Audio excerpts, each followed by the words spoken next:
এখন আমি বর্তমানে আছি সুন্দরবন। এই যে পজিশনটা, এটা দেখাতে বলবো, জাস্ট ক্যামেরাটা একটু দেখাও। এই যে পজিশনটা, এই পজিশনটা হচ্ছে মাতলা নদী এবং বিদ্যাধরী নদীর পুরো একদম মধ্যবর্তী অবস্থা। তো আমরা যদি নদীটাকে বিশ্লেষণ করি, আমরা জানি যে গঙ্গা নদীর এগুলোকে শাখা নদী বলা হয়।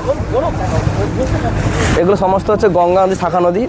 আমরা যদি ইতিহাস দেখি গঙ্গা নদীর উৎপত্তি, যে গঙ্গা নদীর উৎপত্তি হয়েছে হিমালয় পর্বতের গঙ্গোত্রী হিমবাহ থেকে। আসলে এটা হয়েছে হিমাচল প্রদেশের যে গঙ্গোত্রী হিমবাহ, সেখান থেকে উৎপত্তি হয় এই নদী।